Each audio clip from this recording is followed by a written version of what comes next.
Hello students. So today we are going to start a new subject, FAP, Fundamentals of Apparel Production. Apparel Production किस तरह किया जाता है, कितने parts में एक गारमेंट को आप रेडी कर सकते हो, ये सारी चीज़ें इस सब्जेक्ट में मैं आपको बताऊंगी.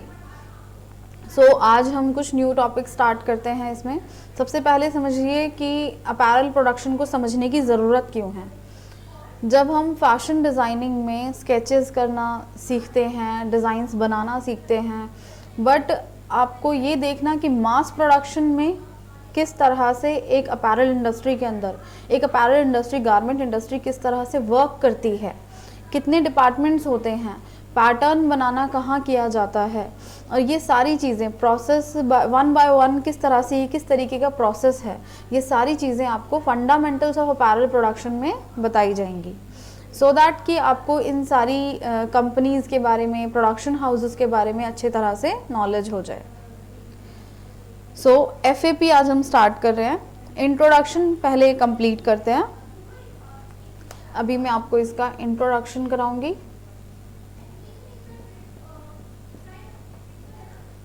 आप देखिए कि ये स्टार्ट कब किया गया, कैसे स्टार्ट किया गया. Indian apparel industry introduction. The readymade garment industry in India came into existence after the second world war and the garment manufacturing units were setups for the army uniforms and later on converted into garment units. क्या बताया जा रहा है कि readymade garment industries कब शुरू हुई, existence में, अस्तित्व में कब आई वो, सेकेंड वर्ल्ड वॉर के टाइम पे. इसकी ज़रूरत कैसे पड़ी, पहले आर्मी यूनिफॉर्म्स बनाने के लिए इसकी ज़रूरत पड़ी. आर्मी यूनिफॉर्म, जब आर्मी की ज़रूरत पड़ी तो उनकी यूनिफॉर्म्स बनाने के लिए कुछ टेलर्स को इकट्ठा करके एक ही जगह पर गारमेंट बनाए गए, और इस तरह से हमें एक आइडिया मिला कि उसी तरह से हम रेडीमेड गारमेंट भी मास प्रोडक्शन में बना सकते हैं. ठीक है. देन इसके बाद, due to the social and political development in the world, India has started its own export of readymade garment from 1940 onwards. देश में बहुत सारे बदलावों की वजह से 1940 के दौरान ये चीज़ डिसाइड की गई कि हम लोग खुद से ही अपने गारमेंट्स को बना के बाहर एक्सपोर्ट करेंगे. Export promotion schemes involve in 1959. इसी चीज़ को बढ़ावा देने के लिए, इनको प्रमोशन देने के लिए, प्रमोट करने के लिए इनकी स्कीम्स निकाली गई, जिसके थ्रू जो भी प्रोडक्शन हाउसेस वर्क कर रहे हैं, जो भी पर्सन उसे चला रहा है, उस पर्सन को ऐसी स्कीम्स दी गई ताकि वो अपने बिजनेस को और बढ़ा सके, सो दैट इंडिया को भी कुछ फ़ायदा हो उससे. At the beginning of the 70s, there was about 1200 garment making units. 70s के स्टार्टिंग वाले दौर में 1200 से ज़्यादा कंपनीज थी इंडिया में. वो ऐसे यूनिट्स थे जो कि गारमेंट को बनाते थे और बाहर एक्सपोर्ट करते थे. In India, between 1982 and 1986, the number of units has increased by over 65% and value of production has improved by 150%. यही बताया गया है कैसे धीरे धीरे स्टार्ट किया गया एक दौर में जब सिर्फ यूनिफॉर्म बनाने के लिए इस प्रोडक्शन हाउस की ज़रूरत पड़ी. उसके बाद हमने किस तरह से मास प्रोडक्शन में किस तरह से गारमेंट्स को बनाना शुरू किया, उन्हें एक्सपोर्ट किया, और आज उनकी वैल्यू इतनी है. Strength and weakness of Indian apparel industry. India में हम पढ़ रहे हैं इंडिया के बारे में. इंडिया में अपैरल इंडस्ट्रीज जो हैं, जो कि इंडस्ट्रीज काम कर रही हैं, उनकी कुछ स्ट्रेंथ पॉइंट्स हैं, कुछ वीकनेस पॉइंट्स हैं, वो यहाँ बताए गए हैं. स्ट्रेंथ पॉइंट में सबसे पहला पॉइंट है man power availability. Since India has got cheap labour and more man power availability, और it has the greater scopes for more productivity, target to achieve more productivity due to more man power. इसमें क्या बताया गया है, man power, जिससे आपको समझ आ रहा होगा कि ज़्यादा लोग, जनसंख्या ज़्यादा होने की वजह से, बेरोज़गारी ज़्यादा होने की वजह से हमारे पास एक बेनिफिट है कि यहाँ पर हमें लेबर, चीप लेबर, सस्ते दामों पर बहुत ही इजीली अवेलेबल हो जाती है. इसकी वजह से जो वर्क कर रहे हैं प्रोडक्शन का, उन्हें ज़्यादा मुनाफा मिलता है. ये एक प्लस पॉइंट है इंडियन अपैरल इंडस्ट्रीज़ का. Second है quantitative and qualitative productivity. A large number of trained professionals and skilled operators are working in the garment industry. They can implement the proper techniques and methods of working in the industry, which can improve both quality and quantity of the product. बहुत अच्छे से सीखे हुए लोग इन companies में work करने आ रहे हैं, जिसकी वजह से वो क्वालिटी और क्वांटिटी दोनों ही इम्प्रूव कर पाते हैं. Availability of raw fibres. कच्चा माल, हम सब जानते हैं कि कच्चा माल कहीं भी किसी भी काम को चलाने के लिए अगर इजीली आपको अवेलेबल होता है, उसके ट्रांसपोर्ट का, इन सब चीज़ों का खर्चा आपको ज़्यादा में नहीं उठाना पड़ता, तो आपको अच्छा बेनिफिट मिलता है उसका. तो रॉ फाइबर्स किसी भी जगह पे आपके प्रोडक्शन वर्क को चलाने के लिए पास में होने ज़रूरी हैं. Raw fibres like cotton, silk, linen and other synthetic fibers are available which can be utilized for fabric as well as garment production. जैसे कि सिल्क बताया गया है, कॉटन बताया गया है, इस तरीके के जो फाइबर्स हैं वो हमारे पास इजीली अवेलेबल हैं इंडिया में, जिसकी वजह से प्रोडक्शन करना इजी हो जाता है, आपको कहीं से ट्रांसपोर्ट कराने की ज़रूरत नहीं पड़ती है. नेक्स्ट पॉइंट है growing domestic market. Domestic market, जो घरेलू सामान की हमें जो मार्केट अवेलेबल हैं, डेज के हिसाब से जो हम मार्केट्स देखते हैं, वो सारी मार्केट्स ग्रो कर रही हैं तेज़ी से. The domestic market in India is growing so fast, so India has got the tremendous opportunity for readymade garment business. So there will be more growth for domestic garment manufacturers. देखिए, किसी भी product को बनाने की ज़रूरत हमें कब लगती है, जब उसकी डिमांड ज़्यादा हो. इफ़ वो डिमांड में है, आप उसी का प्रोडक्शन करेंगे, डिमांड में नहीं है तो प्रोडक्शन नहीं करेंगे. सो इसीलिए क्या बताया जा रहा है कि इंडिया में डोमेस्टिक मार्केट जो है इतना ज़्यादा तेज़ी से फैली कि उन्हीं प्रोडक्ट्स को बनाने की ज़रूरत मैन्युफैक्चरर्स को लगी, जिससे कि वो ज़्यादा मुनाफा कमा सकें. So comparative advantage. Since there is availability of cheap labor in India, the cost of manufacturing of the product will be low. So the manufacturers to maximize the profit, hence more growth. देखिए, हम कभी भी वही पैसा लगाना चाहेंगे जहाँ पे हमें मुनाफा ज़्यादा दिखेगा.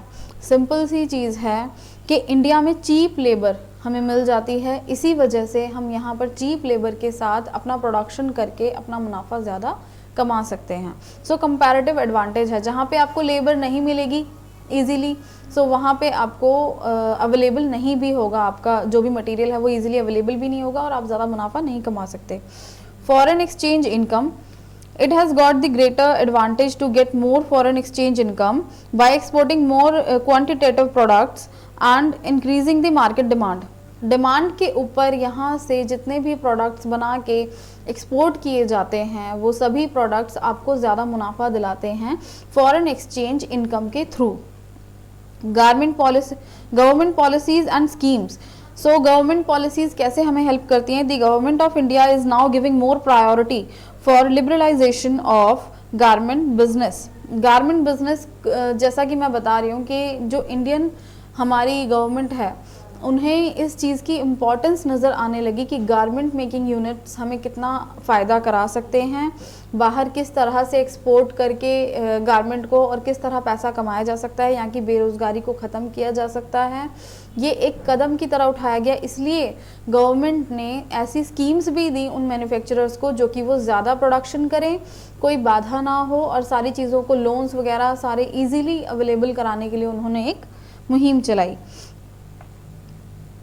Business, it is also providing a lot of schemes, tax benefits, flexibility in garment trade policy for the upgradation of sick industries and existing industries. यहाँ दो words use किए गए हैं, sick industries and existing industries. Existing industries जो कि अस्तित्व में हैं, काम कर रही हैं, चल रही हैं. sick industries जो कि कर्जे से चलाई जाएं या फिर ठीक से वर्क नहीं कर रही हैं, लेबर अवेलेबल नहीं है, पैसे की कमी होने की वजह से, मनी प्रॉब्लम्स की वजह से वो रुकी हुई हैं, तो ये सारी सिक इंडस्ट्रीज़ हैं. इनको भी अपग्रेड करने के लिए स्कीम्स चलाई गई ताकि वो कुछ पैसा गवर्नमेंट से लेकर कुछ स्कीम्स को यूज़ करके अपने प्रोडक्शन को अच्छे से चला सकें. Technical education and expertise. A large number of fashion technology institutes are running which are serving the garment industry by creative trained professionals technicians for developing the greater quality and productivity in the industry. Institutes जो हैं वो एक मुख्य भूमिका निभाते हैं इस दौर में, उन बच्चों को ट्रेन करके, स्टूडेंट्स को ट्रेन करके अच्छे से वो प्रोडक्शन तरीके से सिखाकर, पढ़ाकर, जिससे कि वही स्टूडेंट्स आगे जाके कंपनीज़ में वर्क करें और वर्क करके वहाँ पे अच्छी क्वांटिटी और क्वालिटी प्रोडक्शन में हेल्प कर सकें। सो ये जो सारी चीज़ें हैं ये हमारे स्ट्रेंथ पॉइंट थे कि इंडिया में क्या क्या चीज़ें आपको अच्छे से अवेलेबल हो जाएंगी, जो कि एक बेनिफिट के रूप में है प्रोडक्शन हाउसेस के पास।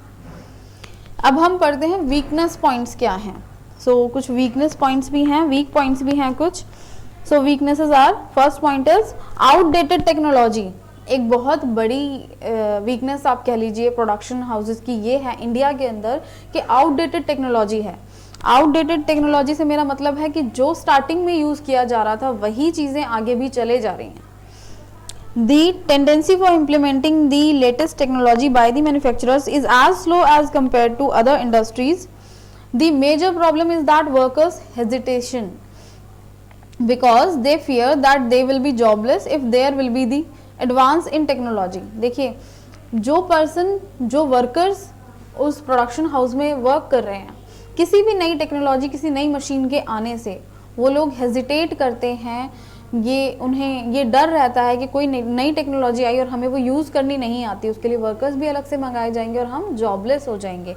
इस वजह से मैन्युफैक्चरर्स भी नई मशीनें नहीं लाते।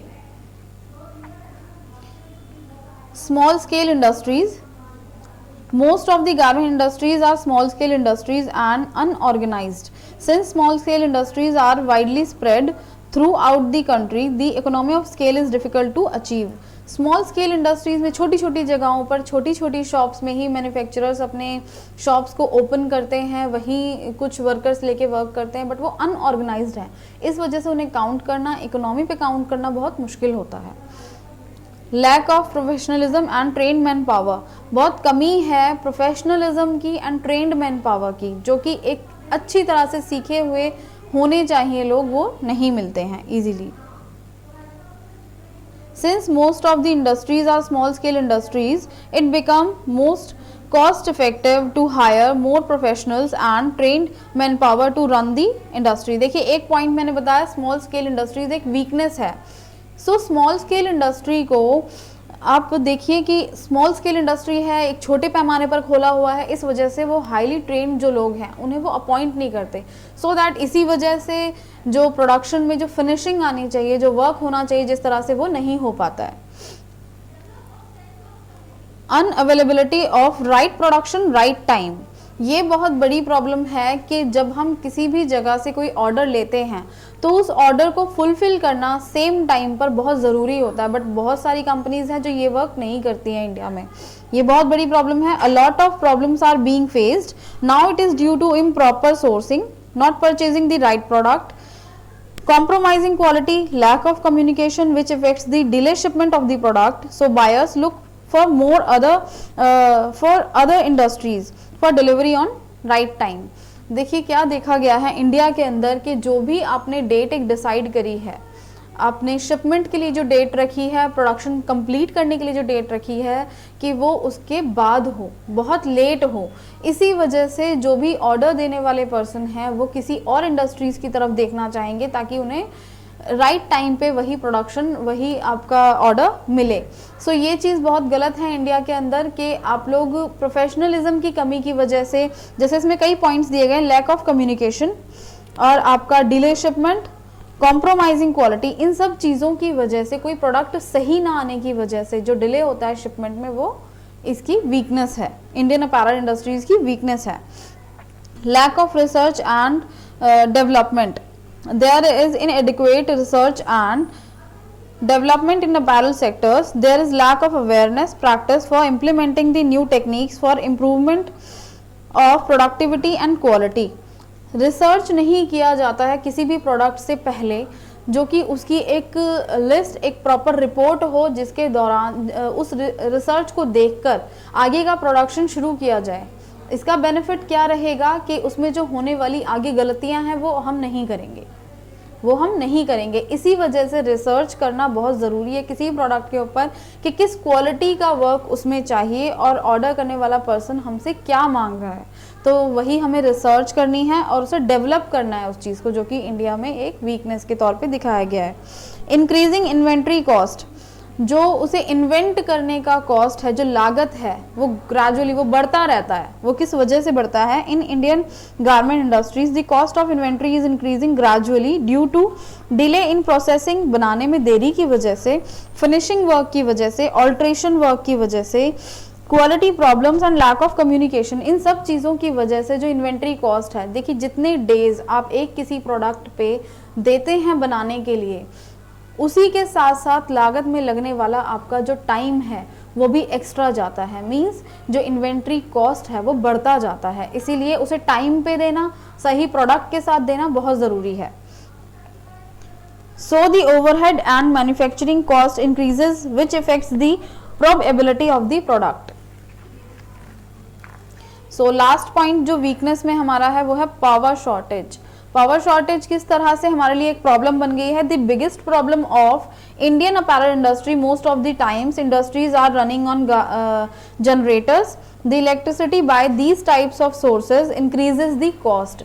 देखिए जनरेटर्स पर रन करना एक ऑप्शन ज़रूर है कि अगर पावर शॉर्टेज है तो वहाँ पे जनरेटर्स को यूज़ किया जाए, बट हाँ जनरेटर्स यूज़ करने से इस तरह से पावर शॉर्टेज की वजह से इस तरह से लागत बढ़ जाती है। हम उसमें ये एक ऑप्शन ज़रूर है, बट उसे यूज़ करने से हमारा पर प्रोडक्ट पीस जो हमारा कॉस्ट है वो बढ़ जाता है। सो ये भी एक वीकनेस है पावर शॉर्टेज इंडिया में। सो ये थे हमारे strength and weakness points of Indian apparel industry. मैं इसी के साथ एक और पॉइंट आपको कराना चाहूँगी। हमने इंट्रोडक्शन किया है, वीकनेस एंड स्ट्रेंथ पॉइंट्स हमने किए हैं। अभी जो हम पढ़ेंगे वो है past and present trends. Past and present trends किस तरह से मायने रखते हैं? देखिए ट्रेंड में हमेशा बदलाव आता रहता है, सभी जानते हैं। हर एक साइकिल में, हर एक फैशन साइकिल में वो चीज़ें बदलती रहती हैं, वो है आपका ट्रेंड। सो पास्ट में ट्रेंड कैसा था फैशन को लेकर और अभी ट्रेंड कैसा है, या गारमेंट इंडस्ट्रीज़ के बारे में अभी हम पढ़ रहे हैं, तो गारमेंट इंडस्ट्रीज़ का जो ट्रेंड पहले था वो पहले कैसा था और आज कैसे वर्क किया जाता है, वो मैं आपको एक टॉपिक समझा देती हूँ। बास्क इन स्किल्ड लेबर, ये पास्ट में है, और प्रेजेंट ट्रेंड्स में मोर ट्रेंड्स एंड स्किल्ड लेबर। पहले जो थी सीखी हुई लेबर हमारे पास कम थी, बट इस टाइम हमें सीखे हुए लोग, प्रोफेशनल लोग ज़्यादा मिल जाते हैं। लो प्रोडक्टिविटी पहले थी, हाई प्रोडक्टिविटी आज ज़्यादा है। कैसे? क्योंकि आज हमें सीखे हुए लोग, काम करने वाले, जो क्वांटिटेटिव एंड क्वालिटेटिव प्रोडक्ट्स को दे सकते हैं प्रोडक्शन हाउसेस को, वो हमारे पास हैं available. Low technology in machinery and equipment. Low technology in machinery and equipment का मतलब है जो पहले हम मशीन्स यूज़ किया करते थे, इक्विपमेंट्स हमारे पास हुआ करते थे फैशन में, आपके डिज़ाइन वर्क को लेकर, वो सारे आज अच्छे हो चुके हैं। High technology in machinery and equipment आज प्रेजेंट ट्रेंड्स में हमारे पास है। Delivery time not fixed and not on time. Delivery at actual timing. तो जो पहले था वो डिलीवरी आपकी टाइम पर नहीं की जाती थी, ये चीज़ थी, बट आज डिलीवरी टाइम पर करने का इतनी इम्पोर्टेंस है कि आज वो चीज़ फॉलो की जाती है।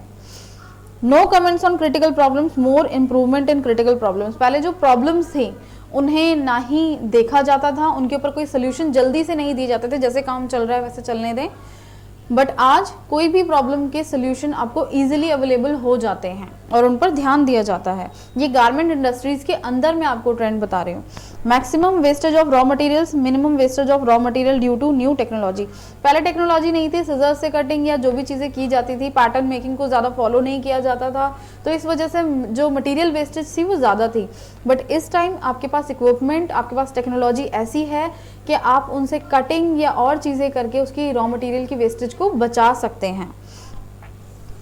Less numbers of garment exporters. Less number of garment exporters जो पहले थे, आज क्या है? मोर नंबर्स ऑफ गारमेंट एक्सपोर्टर्स। आज ये ज़्यादा हैं, गारमेंट एक्सपोर्टर्स ज़्यादा हैं। नो वर्क लिमिट, पहले लेबर के लिए कोई वर्क लिमिट फिक्स नहीं थी, बट आज फिक्स्ड वर्क लिमिट। आज जो है लेबर को भी अपने हक पता है, किस तरह से उसे काम कितने टाइम तक करना है वो भी पता है। No complaints audit, complaints audit must. पहले कंप्लेंट्स पर कोई ऑडिट नहीं की जाती थी, आज कंपनीज में ऑडिट टाइम टू टाइम होती रहती हैं, जिससे लेबर भी काम करे ठीक से और जो प्रोडक्शन हाउस है वो भी अच्छे से रूल्स को फॉलो करे। सो ये 3 टॉपिक्स आज हमने क्लियर किए, introduction, weakness and strength of garment industry and past and present trends. तो ये टॉपिक्स आपको अच्छे से पढ़ने हैं, अंडरलाइन करने हैं। नेक्स्ट क्लास में मैं आपको नेक्स्ट टॉपिक्स क्लियर करूँगी। टिल देन आप इसकी अच्छे से प्रैक्टिस कीजिए।